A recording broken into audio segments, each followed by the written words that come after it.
Hi, good morning there. Good morning, Mike. Good morning, Runnymede people. A warm welcome from Brazil. Actually, it's summer down here, and tonight is about 25 degrees, positive, not negative. And I'm quite happy I decided to move to Brazil and not to Florida because that's no longer a warm place to be during the winter in Canada. And I guess Trump is right. We should be worried about the global freezing, not the global warming. And man, I heard recently that Florida is going to have a team to compete in the NHL against Toronto Maple Leafs. Is that right?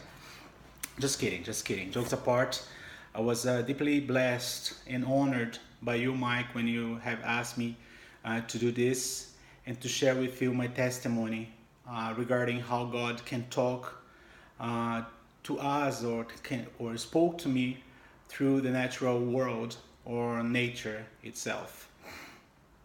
Just to give you some context about my testimony for those of you from Runnymede that do not know us, my wife and I, we attended Runnymede from 2003 to 2007. And guys, I miss you a lot. We had a wonderful time there. And despite worshiping with Carol and Hannah, the only thing that I miss the most, the other thing, better saying, that I miss the most is the annual man canoe trip with Mike, Arthur, and Mark Anthony as well. Carl was never able to join us. I don't know why. I think he was a little bit scared. But I miss that trip so much.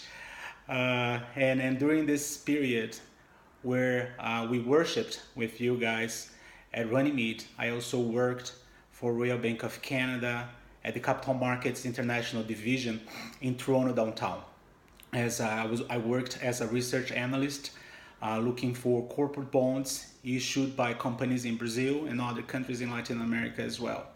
And one of the companies that I had in my portfolio of coverage was a mining company named Vale, which was bought by Inco, a nickel and copper company, Canadian company, around 2006. So Vale bought Inco around 2006. And at the end of 2006, since I was the only Brazilian in the research team at RBC Capital Market in the trading desk, I received a mission from my boss to join and to accompany the main mining equity analyst to do a due diligence trip to check the assets of Vale in Brazil and to meet with the executives of this Brazilian company. And so I did.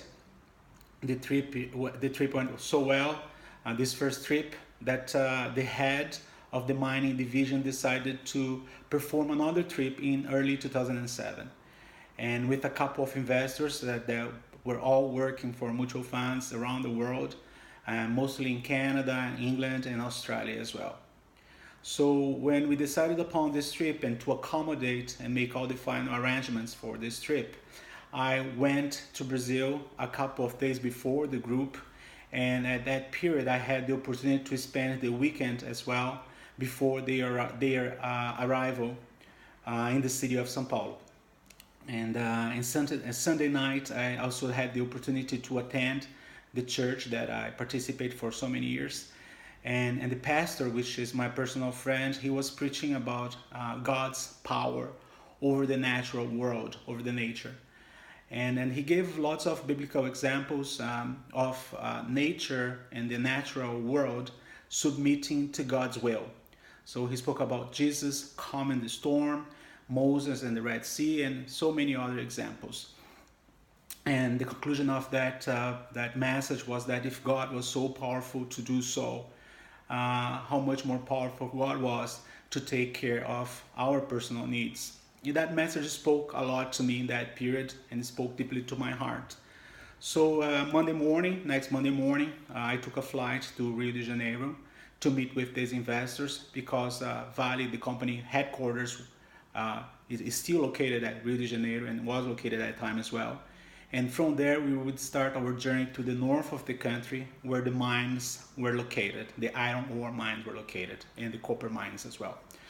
So we arrived in Belém, which is the capital of Pará state, close to the Amazon jungle. Um, and we spent the night there. And the next morning, we visited one of their bauxite operations. It was a town nearby, Belen. We had to take a boat and go there. So after we ended the visit, we took the same boat, but it took us longer to cross the river to the nearest airport to take another flight to Carajás. Carajás is the town where the company operates the largest iron ore mine in the world. It's a super big open pit mine. So it's not underground, it's open pit like this. And given the logistics of to cross that river, we end up arriving at this particular airport. This is a small airport, very late, and it was insane because the flight was departing, and we were just arriving there, and we couldn't get the flight. It was chaotic. We missed. It was the only commercial flight that day. It was around 11 in the morning. There was no other flight to go to this particular city. So you can imagine the stress level was at its peak, and the head of RBC Capital Market came to me and told, "Guy, you have to find a solution. You're the Brazilian here. Talk to whoever you have to talk, but we need to go there. We brought these investors from all over the world. We're spending money, and it's insane. We missed the flight. It was not our fault. It was the company's fault. It was chaotic." So after 2 hours negotiating with the company, we were able to charter a small old two propeller, those old things, airplane from a local company. Very small airplane. I believe it was around 10 people that we could fit there, but it was very crowded. And then the airplane was so old that they had the small GPS, but it was like manual GPS. It's more like walkie-talks radio. It was crazy, and everybody was a little bit scared when they saw this. But anyway, the flight would take about 1 hour and a half to arrive at the mine, and we took the flight, and we would have with that enough time still to have daylight, because it's an open pit mine, so we need to have daylight to see everything and to visit the operation. So after pretty much 45 minutes that we were flying, the flight started to get very bumpy. A lot of turbulence, and we start to see the dark clouds. And suddenly someone contacts the pilot through the radio, and I could hear everything. I was the only one that could understand Portuguese pretty much. And he was telling him there was a summer storm, which are quite common in the Amazon jungle, but very heavy storm. It lasts for about 1 hour, 45 minutes. And they were approaching, this storm was approaching Carajás. And we would not be able to land the airplane there because it was quite heavy anyway. So, a small detail, I was the one talking to the pilot, and the other people were just, waiting for me to report what was going on. And you have no idea the amount of stress I was going on. So I started praying, asking for direction. I didn't know what to do. And I have to admit, though, that I translated only half of what the pilot was telling me, aiming to have, all the Canadians and gringos there in the airplane a little more, cautious anyways, and not having anyone fainting on my report there in the airplane. But anyway, the pilot put me on the spot, and I had to make a decision. It was either turn back and fly to Belém from where we departed, and we would not be able to make that visit, or to go to another city and to land there and take a bus that would take about 4 or 5 hours to arrive at Carajás, the final destination. You won't be able to see the mine anyway, but you would be sleeping there. And I prayed very quickly. I was already praying, but I prayed very quickly. And I told the pilot, "No, let's go to this nearest city, to this city, so we can maybe get a bus and return and go to the mine and just go that direction. We're not going to return to Belém, where we departed." So we had another 50 minutes to fly there.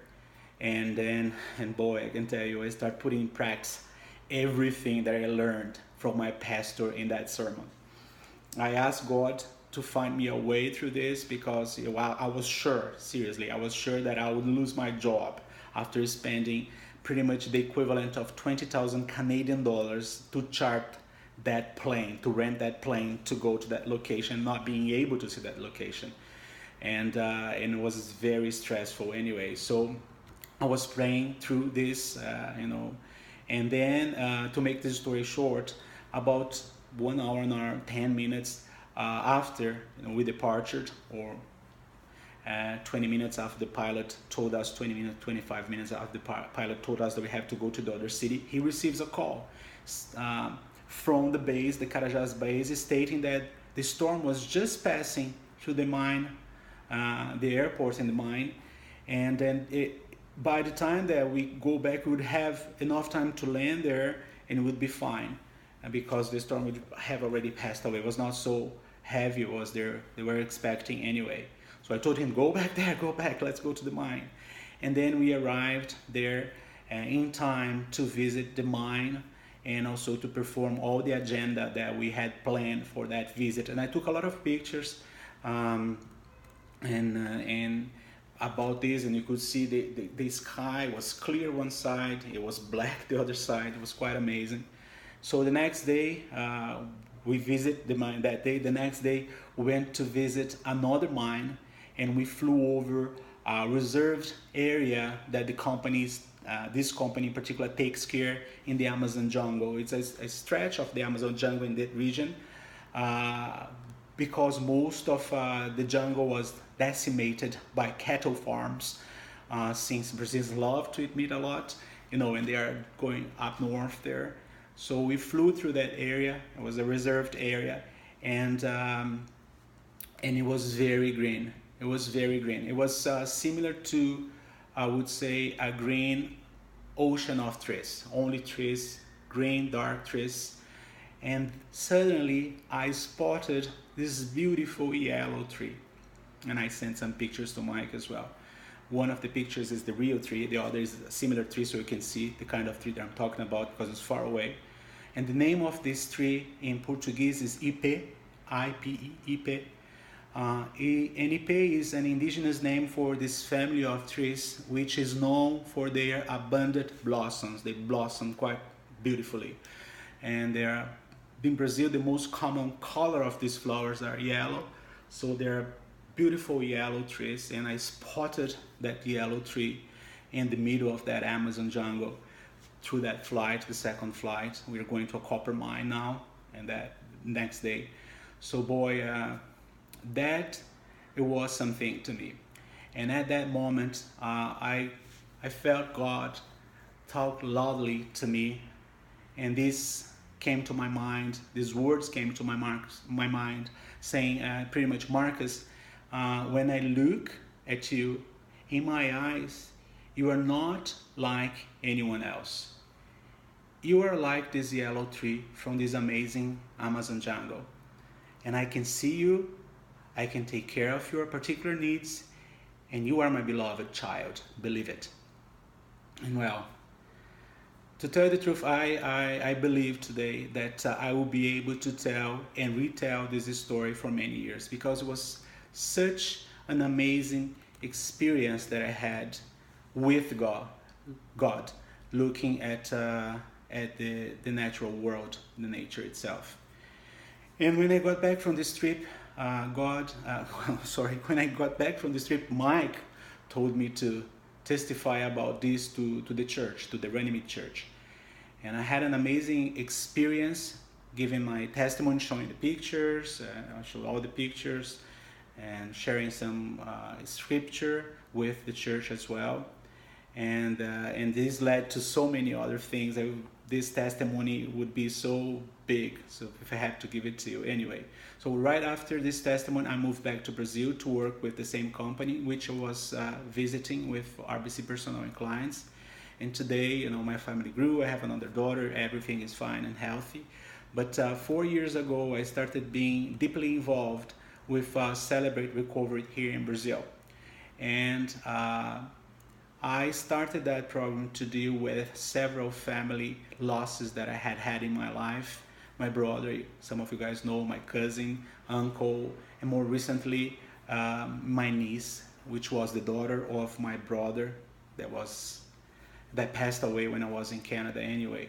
So I don't know if you know Celebrate Recover, but it's a program from Saddleback Church from Pastor Rick Warren. And this is the t-shirt from the program.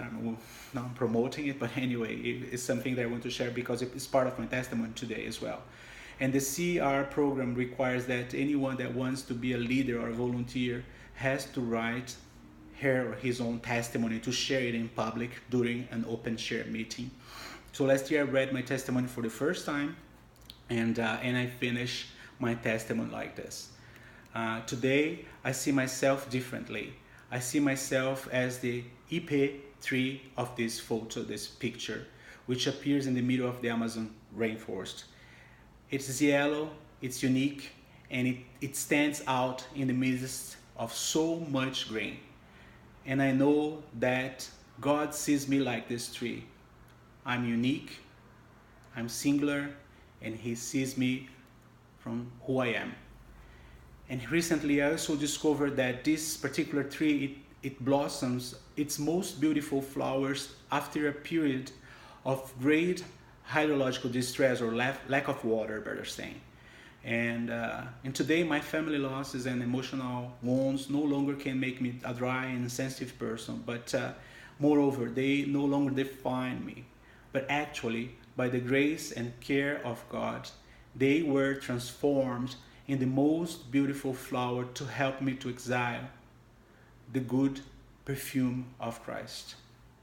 Exhale, better saying. Exhale the good perfume of Christ. And today I see myself as a beloved child of God. I have a name, an identity, and a future in Him. And I know that He's a loving and present Father who cares for me today and always. Well, Mike, I hope this short testimony blesses you and your flock. I miss you guys. My real prayer is that one day I had the chance to do another vacation to Canada, late August or early September, to participate in that annual May Runnymede canoe trip. And again, jump with Mike and the other guys, skinny dipped in that beautiful and warm lake. Sorry, Mike. I spent the beans. I spent the beans. I'm forgetting the Canadian slang. And I'm just kidding, ladies, we never do that in those trips. But the real fact is that it takes years to forget the smell of the man participating in that trip after 3 full days there without using the deodorant, shampoo, and soap. Really. Okay. God bless you. Miss you guys. Mike, if you need, I can send you this written testimony so you can put subtitles now, because my accent is so heavy now, I know. But I love you guys, miss you guys. God bless you all. Send news. Bye-bye. You can find me through the Facebook. And this really is a beautiful picture from a Brazilian friend. And guess what? It is now in this Canadian calendar. And I got the chance to buy the picture and get the calendar that is there in Canada now. Salt of the earth.